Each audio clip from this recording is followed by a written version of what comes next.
Olá pessoal, bem-vindos a mais uma aula, e nessa aula nós vamos falar de potenciação. A potenciação, ela não chega a ser de fato uma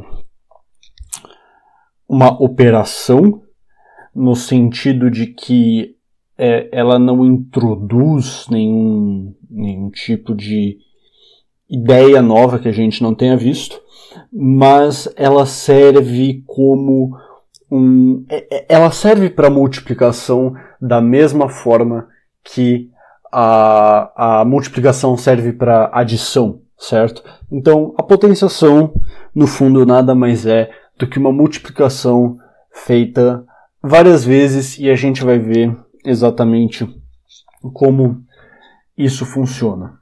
O formato geral da potenciação seria um número x qualquer elevado a um fator y, certo?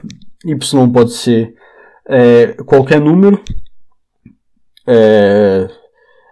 real, ok?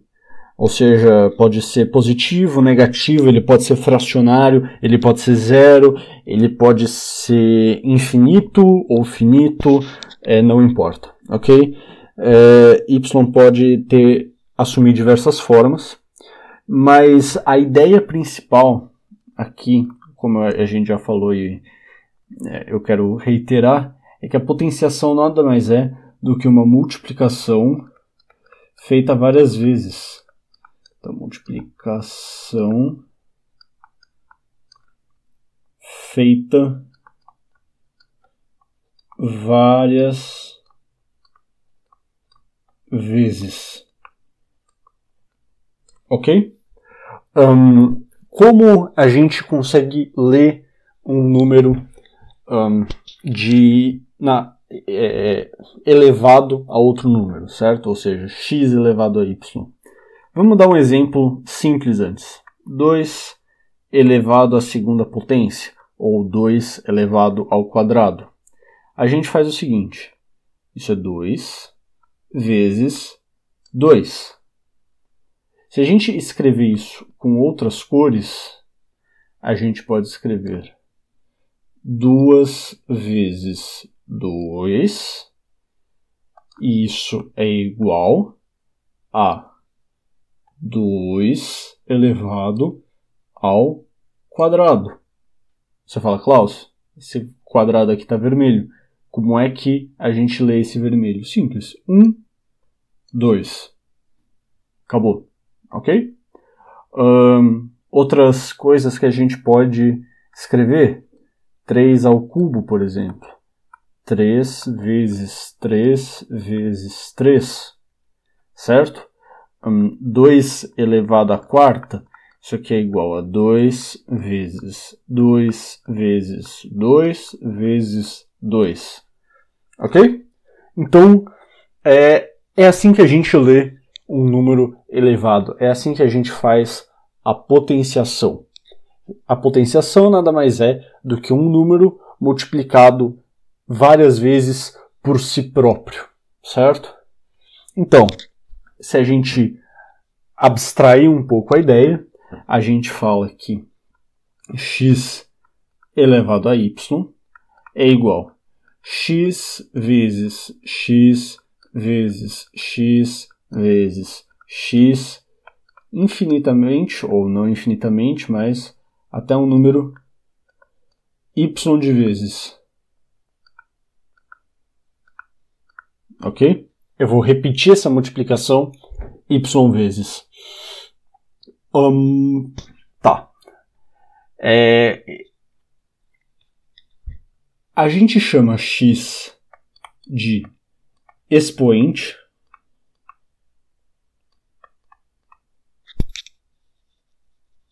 Opa, não, desculpem. A gente chama x de base. É o contrário. X é a base, y é o expoente. E a potência seria o resultado, ok? A gente não precisa Não precisa dizer isso, mas a potência seria o resultado dessa conta. Tá. Existem diversas bases que são bastante utilizadas no dia a dia, tá?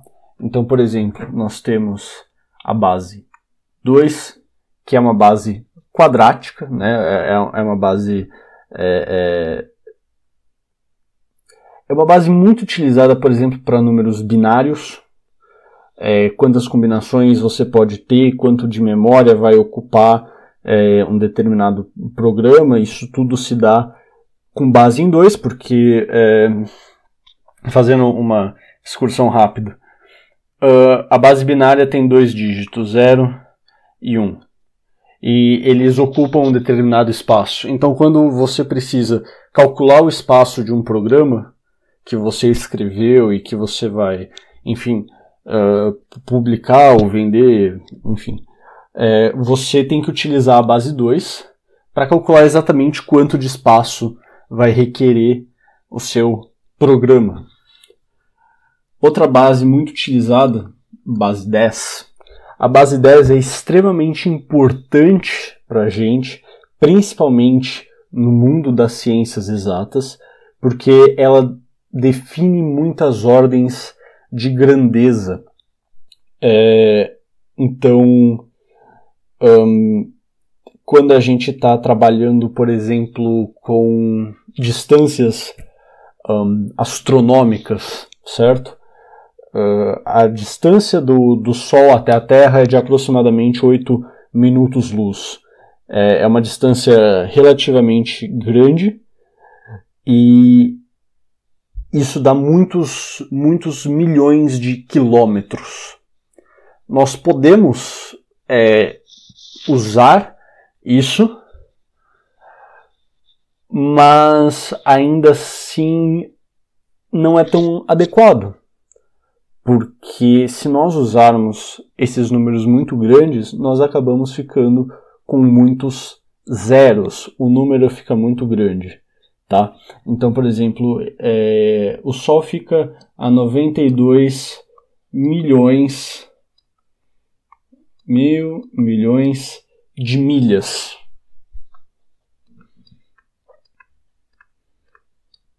Da Terra. Tá? Uma milha é aproximadamente 1,6 quilômetros. Então, se a gente arredondar e fizer uma conta um pouco ruim, né, um pouco aproximada, vamos botar 140 milhões de quilômetros. Mais ou menos. Se a gente transformar esse quilômetro em metros, nós ficamos com 140 milhões de 1000 metros. Isso aqui é muito ruim para a gente escrever. É muito ruim. Demora muito tempo. Quando a gente faz as multiplicações, elas ficam feias. Não vale a pena. Então, o que a gente escreve? 1,4 vezes 10 a 11 metros. Ok? 3, 6, 9, 10, 11. 1,4, 10 a 11 metros de distância aproximadamente entre o Sol e a Terra. Então, 10 é uma base que nós usamos muito no nosso dia a dia.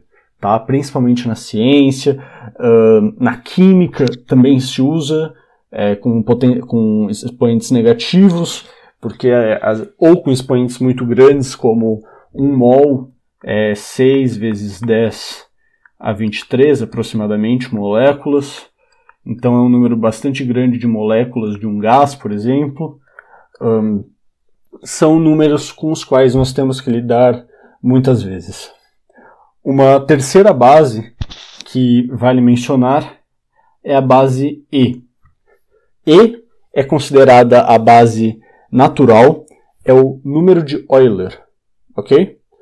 O número de Euler é aproximadamente 2,73.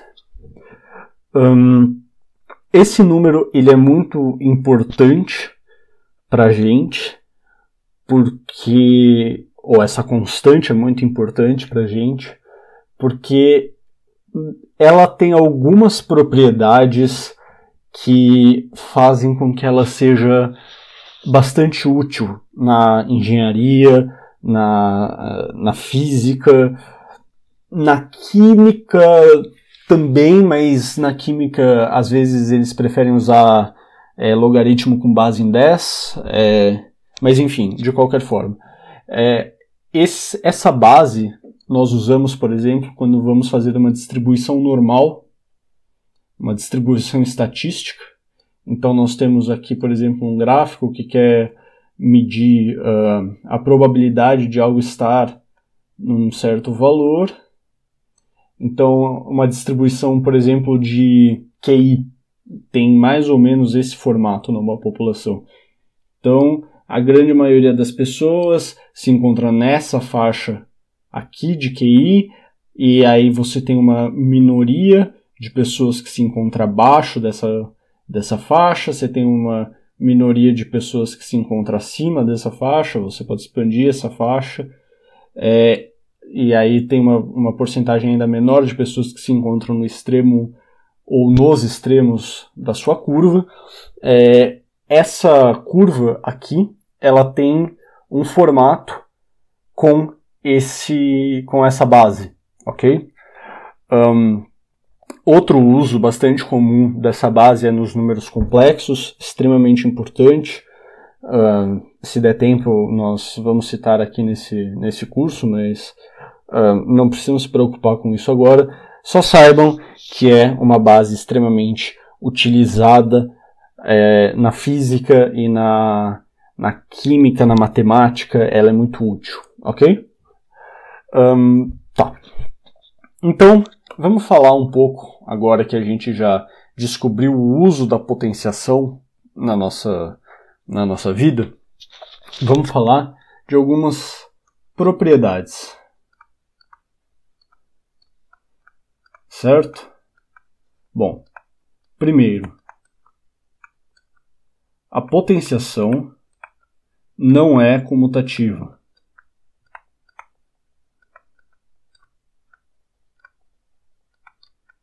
Isso faz sentido, mas isso não é tão visível à primeira vista, porque você pensa, poxa, mas a multiplicação é comutativa. De fato, a multiplicação e a potenciação nada mais é do que uma multiplicação atrás da outra. Onde a gente perde a comutatividade? É simples. A potenciação não é comutativa porque a notação dela não permite que ela seja comutativa. Vamos dar o exemplo de 2 elevado ao cubo e de 3 elevado ao quadrado. Mesmos números, 2 e 3, só que isso aqui dá 2 vezes 2 vezes 2, que é igual a 8. Isso aqui dá 3 vezes 3, que é igual a 9. Então, são diferentes. A gente já pode ver logo que elas são diferentes, ok? Sabendo disso, nós temos alguns números que são um pouco, como é que eu vou dizer, especiais para a gente.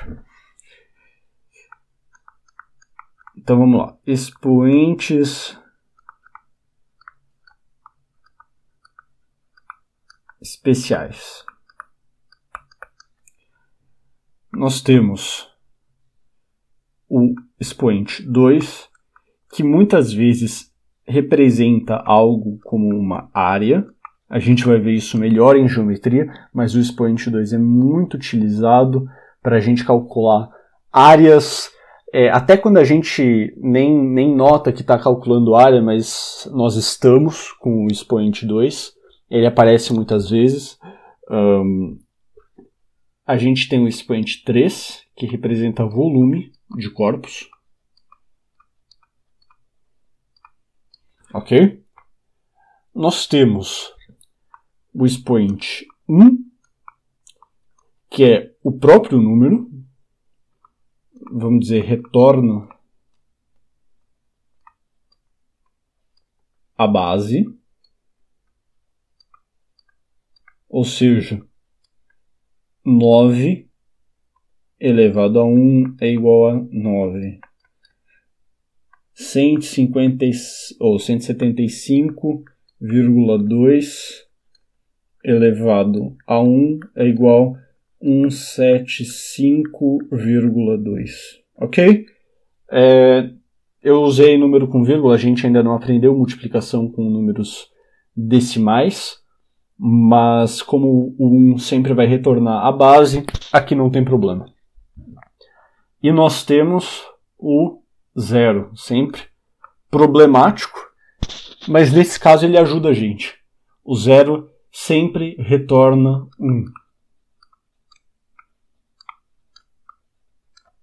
Ou seja, 1 elevado a 0 é igual a 2 elevado a 0, que é igual a 3 elevado a 0, que é igual a que é igual a 1. Ok?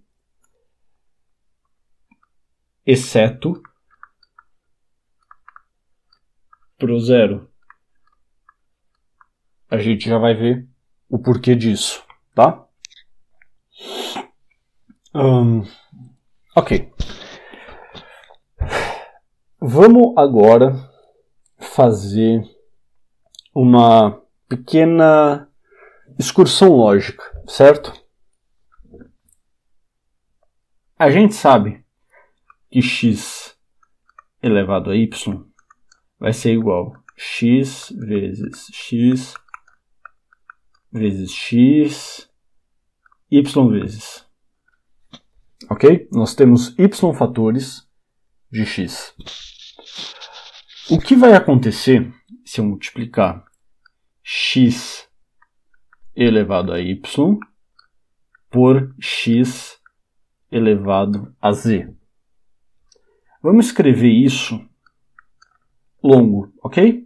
Então nós temos x vezes vezes x, y vezes x vezes vezes x. Isso aqui, z vezes. Vocês percebem que essa multiplicação aqui, essa primeira multiplicação, e essa primeira multiplicação, ou essa segunda multiplicação, também estão se multiplicando? Isso significa que, para todos os efeitos, isso aqui é uma multiplicação só. Lembrem-se, a multiplicação é uma operação associativa, tá? Eu posso multiplicar multiplicações na ordem que eu quiser. Então, eu posso reorganizar essas duas multiplicações de forma a deixar tudo isso como uma única multiplicação. Só que, se aqui eu tenho y termos multiplicando e aqui eu tenho z termos multiplicando, o meu total de termos vai ser x vezes x, vão ser os meus y termos daqui, mais os meus z termos daqui, correto? Então, x elevado a y vezes x elevado a z é a mesma coisa que x elevado a y mais z. Ok? Bom, isso me parece bem interessante. A gente já vai usar isso, mas antes eu quero fazer mais um pulinho com vocês na lógica, ok? Digamos agora que eu tenha x elevado a y dividido por x elevado a z. Então, o que vai acontecer? Aqui eu vou ter x vezes x vezes x vezes x. Isso aqui, y vezes, dividido por x vezes x vezes x, z vezes, ok? Vocês lembram quando nós falamos que a divisão é o contrário da multiplicação? Se aqui nós somamos y e z, ou seja, esses x foram somados com esses x, e a gente teve, no final, a soma dos dois, aqui vai ser o contrário.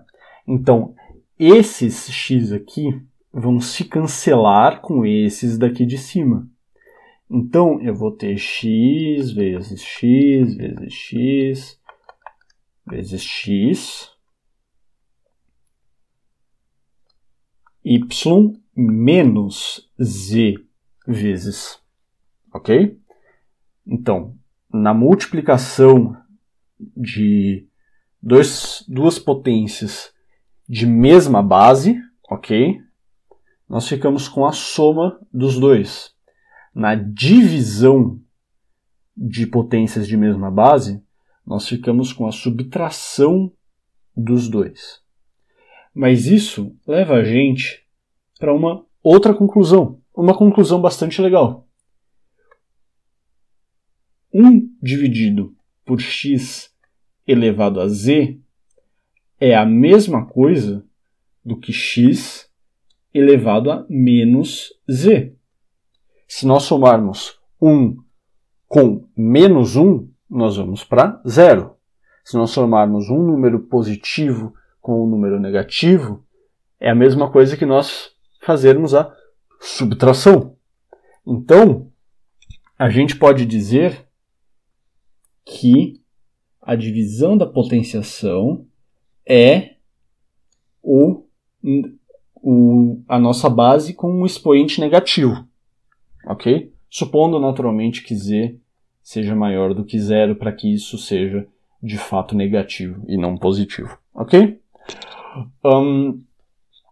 É um pouco abstrato isso que a gente está falando, mas vamos concretizar isso em exemplos e vocês vão ver que faz bastante sentido. Vamos colocar, por exemplo, 3 ao quadrado vezes 3. A primeira. Ok? 3 a primeira é 3. 3 ao quadrado vezes 3. Isso aqui é igual a 3 vezes 3, que é o 3 ao quadrado, vezes 3. Isso aqui vai ser igual a 27. Isso é igual a 3 ao cubo, certo? Porque 3 vezes 3 é 9. Igual a 9. 9 vezes 3, 27. Bateu. 3, 2 mais 1, 3. Ok? Agora, a gente vai fazer 3 ao cubo, que a gente já viu que é 27, dividido por 3 ao quadrado, que a gente sabe que é 9, ok? Então, a gente tem, fazendo uma divisão simples, 27 dividido por 9, vai dar 3 com o resto 0, ok? Muito bem, vamos testar isso aqui. Isso aqui é igual a 3 vezes 3 vezes 3, dividido por 3 vezes 3. Quando a gente tem uma fração nessa forma aqui, tudo que for igual, a gente pode cortar. Lembrando que isso só vale para multiplicações, tá? Para somas, isso já não vale tão bem, tem algumas regras especiais. Nós vamos ver isso com mais profundidade, por enquanto a gente só está falando de operações, ok? Então não precisam se preocupar com isso, nós vamos nos aprofundar. 3 vezes 3 vezes 3, dividido por 3 vezes 3. Nós vamos cortar em pares. Então, esse 3 dividido por esse 3 vai dar 1. Esse 3 aqui dividido por esse 3 aqui vai dar 1 também. Sobrou um 3 sozinho aqui.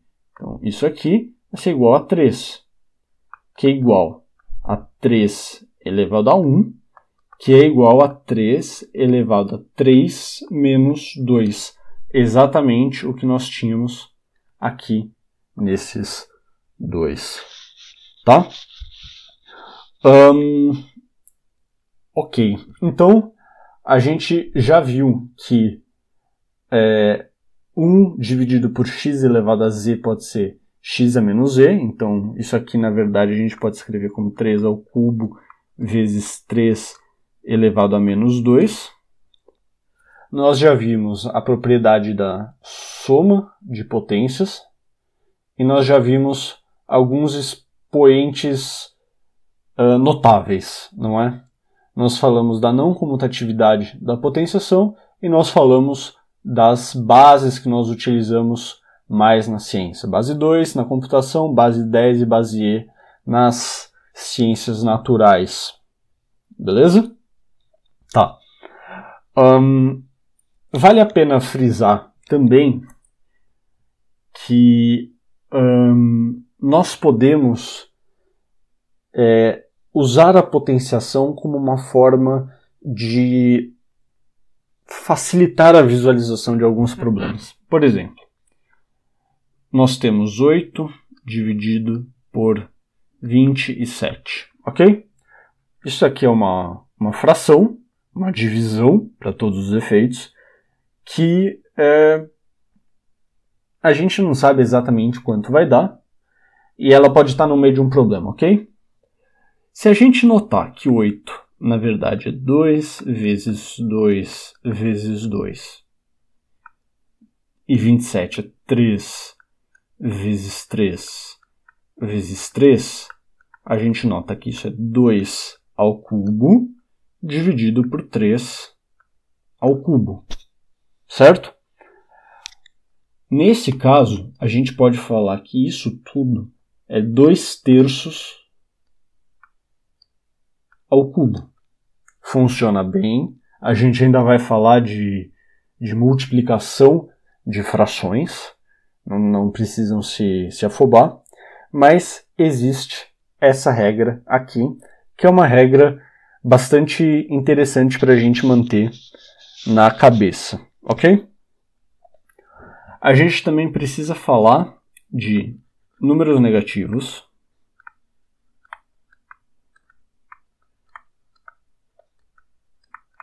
Na potenciação. Os números negativos eles têm algumas características um pouquinho diferentes, nomeadamente.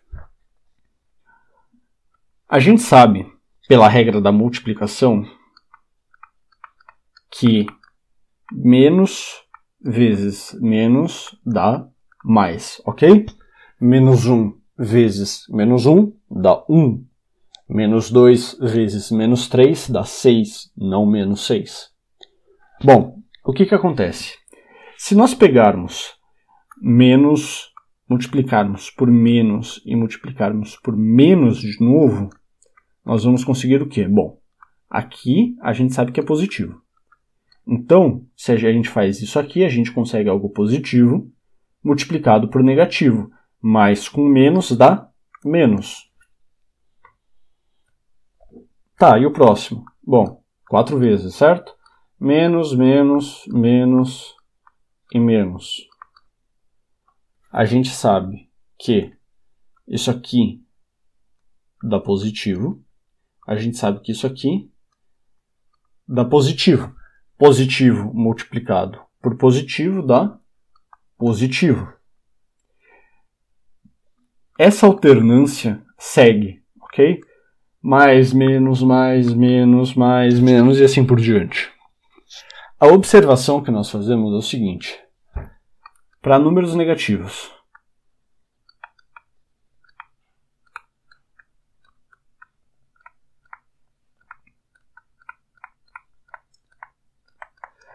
Se o expoente for par,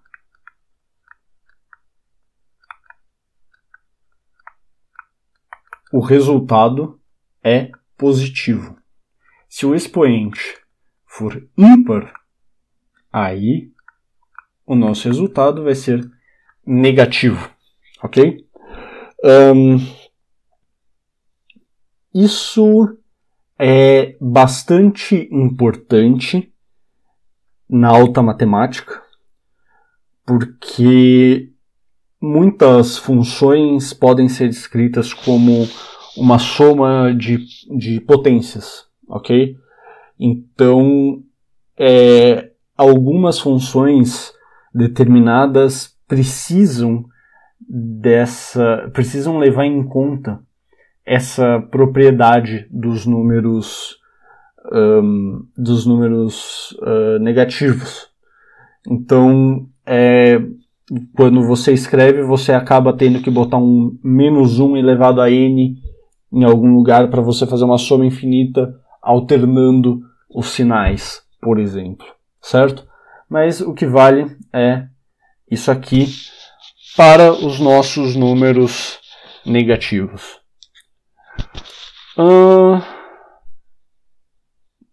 A gente já falou de multiplicação e divisão de potências. Nós falamos do... certo. A gente precisa explicar o porquê disso aqui ser verdade, certo? 0 retorna 1 para todos os números, exceto para 0. Bom, aqui a ideia é a seguinte. Vamos colocar o número 7. 7 dividido por 7. Pela divisão, a gente sabe que isso é 1, correto? Só que vamos aplicar agora a nossa regra de potenciação. A gente sabe que 7 elevado a 1 é 7. E a gente escreve embaixo também 7 elevado a 1. Então, 7 elevado a 1 dividido por 7 elevado a 1.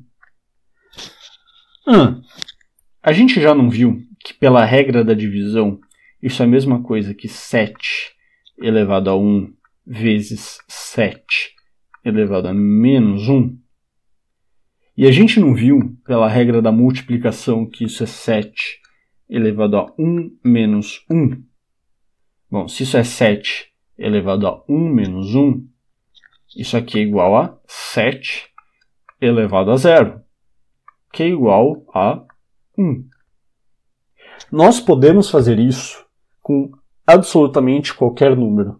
Eu botei o 7 aqui para a gente ter um exemplo concreto. Poderia ser 3, poderia ser 9, poderia ser π, poderia ser raiz quadrada de 22,5. Não interessa. Qualquer número valeria aqui, exceto o 0.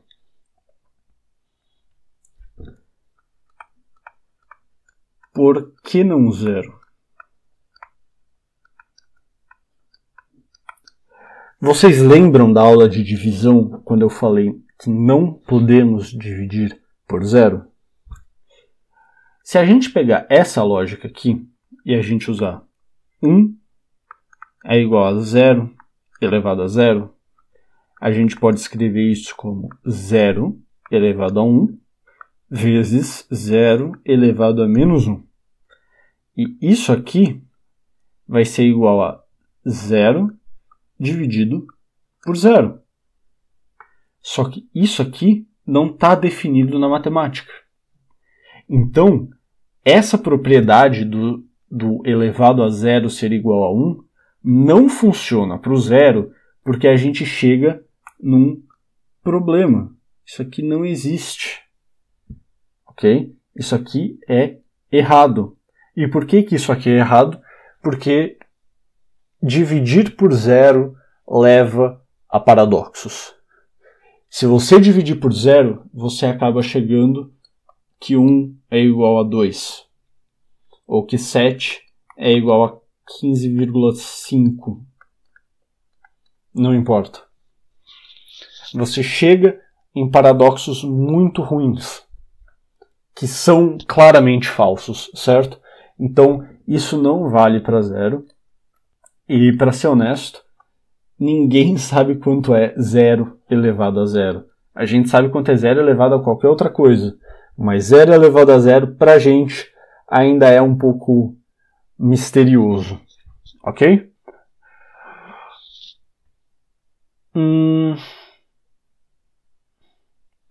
Bom, eu acho... Ah, sim.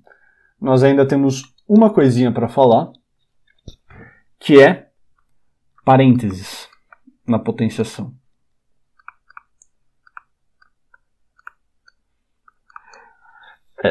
Nossa, porque eu fiz uma trema em cima do E. Não, parênteses, pronto. O que acontece? A gente já falou que os parênteses, eles falam, olha, faça o que está aqui dentro primeiro, certo? Na potenciação eles têm um significado um pouquinho diferente. Por quê?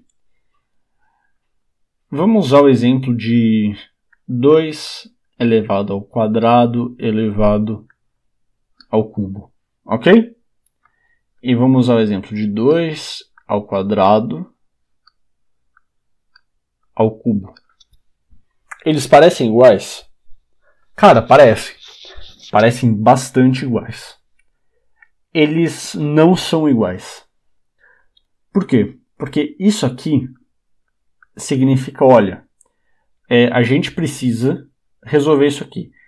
Esse 2 está elevado a 2 ao cubo. Então, primeiro eu resolvo 2 ao cubo e depois eu resolvo 2. 2 ao cubo é 8. Isso aqui é 2 elevado ao oitavo. 2 elevado ao oitavo, 2, 4, 8, 16, 32, 64, 128, 256.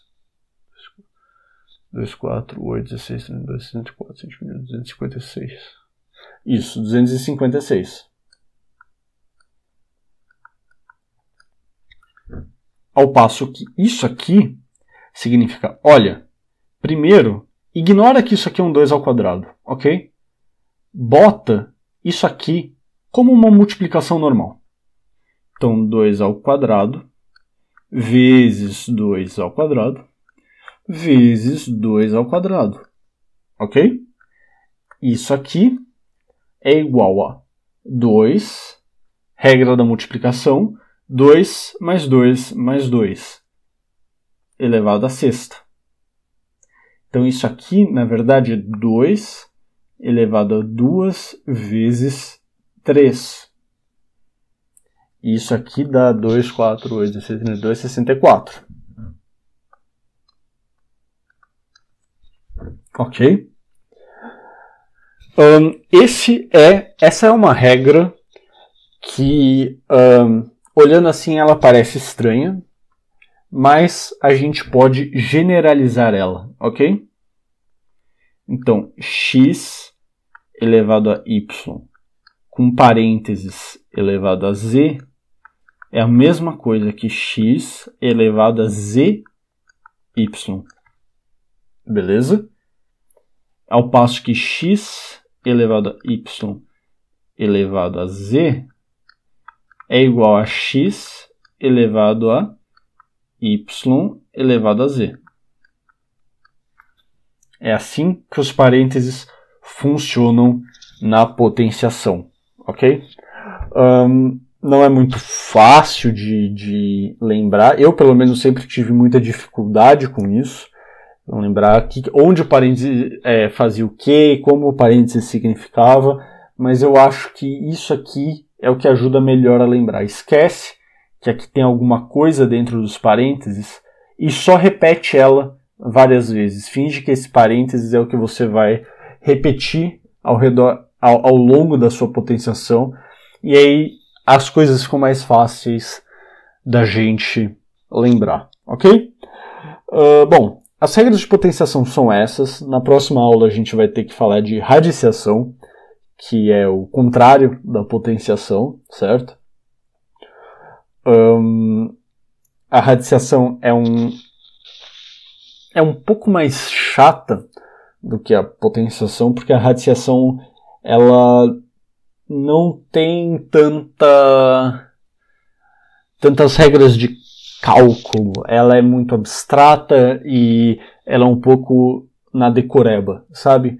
Você tem que saber algumas raízes mais ou menos de cabeça. Então, raiz de 49 você tem que saber que é 7, raiz de 4 você tem que saber que é 2. Isso você consegue a partir da experiência, a partir do uso constante. Mas, de qualquer forma, quanto à potenciação é isso. Qualquer dúvida, botem no fórum, aqui no Google Classroom. Nós estamos naturalmente disponíveis para responder quaisquer perguntas que apareçam. E é isso. Até a próxima aula, bons estudos e tchau!